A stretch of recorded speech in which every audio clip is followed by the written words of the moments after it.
السلام عليكم، مرحبا بكم معايا فيديو جديد. كنتمنى تكونوا بخير وعلى خير. انا شاهدت ديك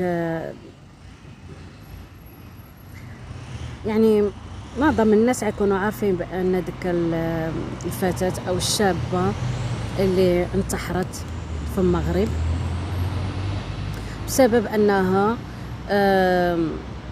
انها حصلوها كتغش في الامتحان ديال الباك وطردوها من كلاسي، طردوها ومن بعد هي ما قدرتش تستحمل هذا الامر هذا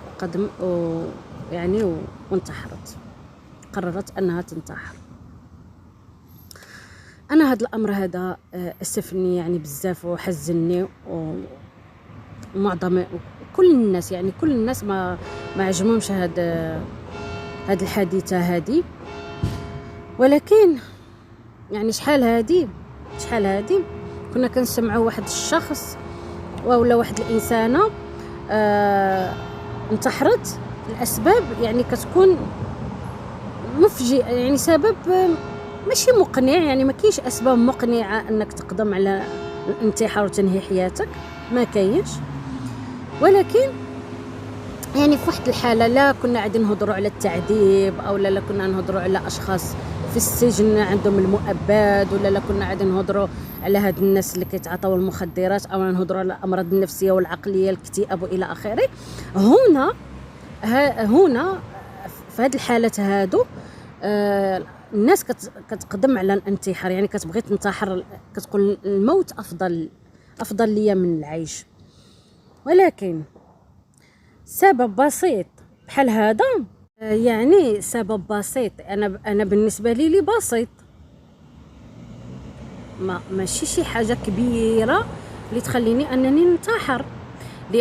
علاش؟ لان الباك ماشي هو كل شيء، وكاين ناس ما قراوش مره، قراو سولو الابتدائي، سولو قراو الاعدادي وما كملوش، الثانويه وما كملوهاش، كاين اللي ما دخلش للمدارس نهائيا، ولكن خدموا في مجالات اخرى ونجحوا في مجالات اخرى وكونوا حياتهم، مستقبل ديالهم، عايشين بخير ماديا ومعنويا بدون يعني شواهد.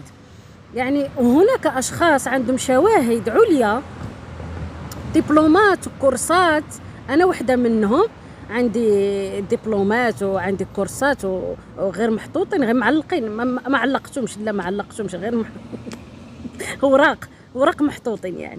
يعني وختينا كتجتهد وكتعمل واحد المجهود وكتقرا وكتعمل دبلومات وكتخرج كتشد الباك ديالك، كتشد هذه اللحظه فاش تذهب وتبحث عن العمل لا تجد صعوبه، تظن انك دوزتي هذيك التماره وهذاك التعب ديال الدراسه، وانك صافي ساليتي ودابا صافي راه نجحتي وفرحانه ولا فرحان، وهذا في الاخر كتكتشف الواقع مر، كتكتشف ان الواقع مر، وباقي خصك بزاف دوز بزاف ديال المعاناه، وباقي خصك بزاف ديال الصبر، وباقي خصك بزاف ديال المثابره وديال النجاح باش توصل. الباك ماشي هو نهايه العالم. انا ما غاديش نقول بان الباك ماشي مهم، الدراسه ماشي مهمه، الشواهد ماشي مهمه، الدبلومات ماشي مهمه، لا مهمه، ولكن الاهم من هذا الشيء هذا كامل احنا المهمين. اهم من الماده، من الديور، من الفلوس، من الزواج، من الولاد، من الطلاق، احنا المهمين. انا اهم، يعني مثلا انا اهم من الفلوس، اهم من الديور، صحتي النفسيه وحياتي وصحتي الجسديه اهم من اي حاجه في الدنيا. يعني كما انا غادي نبني حياتي ماديا، وكما انا غادي نبني حياتي يكون عندي مكانه في المجتمع، خصني تنبني حتى النفسيه ديالي، خصني نبني حتى الشخصيه ديالي. والنفسيه اهم حاجه، هي اللي غادي نقدر انا نستحمل العيش ونستحمل الحياه خاص تكون عندي النفسيه قويه والنفسيه صحيحه، ماشي عندي ماشي نعيش بواحد النفس ضعيفه، اللي انا كنلاحظ نفوس ضعيفه ضعيفه جدا. المجتمعات العربيه لديها نفوس ضعيفه. علاش هنا في اوروبا عندهم النفسيه اهم حاجه وكيهتموا بالنفسيه اهم حاجه؟ وهذا الامر هذا راجع للتربيه، راجع للمدارس، راجع للتوعيه، راجع للوالدين، للآباء، للأمهات. هما كيكون عندهم هما عندهم أهم دور في الحياة ديال الأطفال وديال الشباب. عندهم أهم دور.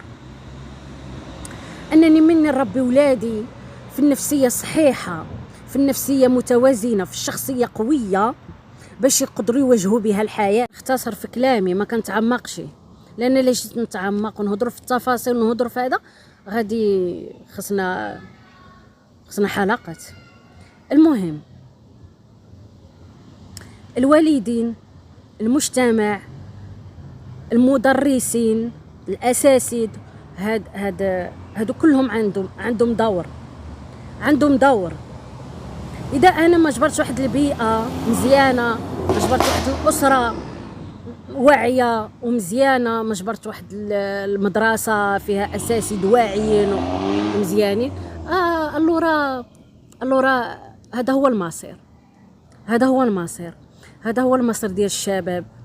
في اول محنه، في اول طيحه انتحار، في اول صعوبه من صعوبات الحياه انتحار. هو مهم. شوفوا، المجتمعات العربيه محتاجه للوعي. هما كيتقدموا غير ماديا، هما كيفكروا غير في الماديات. كلشي كيفكر في الماديات، الكبير الصغير كلشي كيفكر في الماديات، في الحيوط، في الديور، في العمارات، في الفيلات، في الطونوبيرات، في الاسامي ديال الطونوبيرات. رغم ان هادشي هذا كله ما غاديش نقولوا حنا ما محتاجينش ليلو، ولكن حنا محتاجين غير شويه، ماشي محتاجين بزاف. حنا كبشر الطبيعه ديالنا كما خلقنا الله محتاجين غير شويه، ما محتاجينش الوديان ديال الذهب والوديان ديال والقصور والطونوبيرات المهم هذا ماشي الموضوع ديالنا.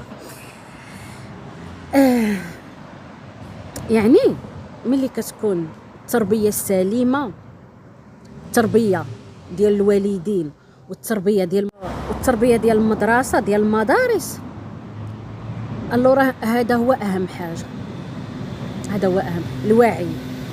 الوعي، المعامله.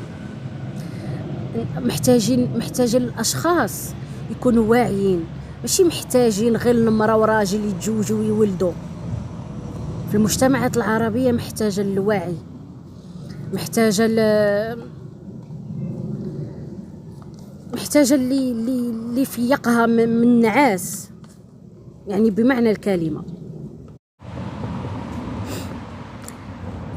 يعني في الدين الاسلامي قال الله سبحانه وتعالى، يعني في القرآن قال الله سبحانه وتعالى المعاملة الطيبة والرحمة والرفق هي اللي غادي تدخلنا للجنة، ماشي شي حاجة أخرى. فملي أنا غيكون عندي أولاد مثلا، وأنا كنعيش واحد الظروف صعيبة، ولا أنا اخترت واحد الشخص، ولا مثلا الرجل اختار واحد الانسان والمراه اختارت واحد الانسان، فهادوك الاولاد ملي كيجيو كتجيبهم انت للحياه ما عندهم حتى شي ذنب في المعاناه ديالك، في المأساة ديالك، في النفسيه ديالك المحطمه، في الفقر ديالك، في اي حاجه انتينا كتعيشها هما ما عندهم حتى شي دخله فيها. انا كنقول هاد الكلام حيت هذيك الانسانه اللي انتحرت ماشي بسبب الباك فقط، لقد انتحرت بسبب التراكمات، بسبب الضعف، بسبب أنها ما عندهاش قوة أنها تواجه الصعوبات وتواجه المحاين كما كيقولوا. والعالم مليء الحياة بصفة عامة مليئة بالمحاين والصعوبات والعواقب. أول حاجة اللي كتكون الإنسان وكتكون له شخصيته، يعني أول دافع، أول سبب ليه كيخلي واحد الشابة أو الشاب أنهم يكونوا متوازنين في النفسية ديالهم وعندهم قوة الشخصية، الوعي والفهم والذكاء، كيساهموا فيها الوالدين. حيت هذاك الطفل كيكون طفل يلاه ما جي يتعلم، يلاه كيبدا يتعلم يحبو، كيبدا يتعلم يوقف، كيبدا يتعلم يهضر. من كيتعلم هذا الطفل؟ كيتعلم من بالمحيط اللي هو فيه، المحيط الأسري اللي هو عايش فيه. يعني الا كان عايش في غابة، وعطاونا أكبر مثال هو موكلي، كان عاش في الغابة وكان هذاك مع الحيوانات، يعني منسجم مع الحيوانات وعاش مع الحيوانات، فهو لم يستطيع أن يتكلم. وهناك حالات أخرى واقعية، وهذاك الرسوم المتحركة راهم من الواقع. وهناك حالات أخرى واقعية، يعني وقعت الأطفال اللي تولدوا في واحد المحيط، في واحد البيئة. مثلا واحد القصة ديال واحد الطفلة ربما أمريكية، لم أتذكر، هي كان الأب ديالها سجنة وهي في عمرها عامين، وسجنة في واحد الكراج تحت الأرض، وربطها فوق واحد الكرسي من يدها ومن رجلها. كنظن هاد القصة كيعرفوها معظم الناس، ماشي كلشي. يعني كاين الناس اللي كتبحث كتهتم بالواقع وكتهتم بالاخبار الواقعيه والقصص الواقعيه، وكاين لا عايشه في الخيال. الطفله اللي تسجنت لغايه 16 عام من عمرها على ما اتذكر. دابا نجيبكم التفاصيل وفي فيديو الا قدرت، جبرت التفاصيل ديالها في فيديو. انا تفرجت هذه القصه الواقعيه في القنوات الايطاليه، انا دائما كنتبع الاحداث الواقعيه والى اخره. المهم باش ما نطولش عليكم، فما قدرت، لم تستطيع ان تتمشى، يعني ما قدرتش تتمشى عادي كجميع الناس، وما هضرتش، فقط كانت كتسمع، وما كانتش كتعرف تهضر، وما كتعرف تجاوب، وما كتعرفش تاكل. يعني قصه طويله. لهذا الطفل ملي كيكون في النشأة ديالو الاولى، يعني هو من الاسره ديالو، من الوالدين ديالو، من المحيطين ديالو، من البيئه ديالو، كيتعلم انه يهضر، كياخذ بزاف ديال الطباع. اذا كانت الطباع سيئه كياخذها، الطباع حميده كياخذها الى اخره. ولكن حتى واحد ما كيختار البيئه ديالو، الوالدين ديالو، المجتمع ديالو، المدرسه ديالو الى اخره، حتى واحد ما كيختار. ولكن خصنا نشروا الوعي، نوعيو الشباب بانهم حتى هما وقعوا في هذه المأساة، وقعوا في وسط واحد الأسرة متخلفة وجهلة، أو وسط واحد الأسرة نرجسية سامة، أو وسط واحد الأسرة اللي ما عندها لا وعي لا تفكير لا ذكاء لا حتى شي حاجة.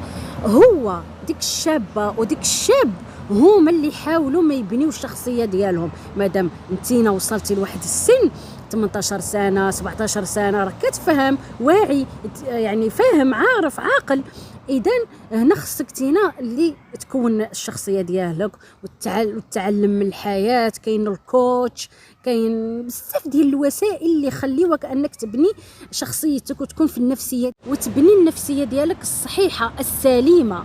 رغم انك انتينا عايش في واحد المحيط، في واحد البيئه لم تستطع ان تجعلك شخص واعي، شخص ذكي، شخص صبور، شخص لم تعلمك هذه الأشياء، أن تكون لديك شخصية قوية، وأن يكون لديك عدة أشياء في شخصيتك، في ذاتك، يعني تساعدك على العيش.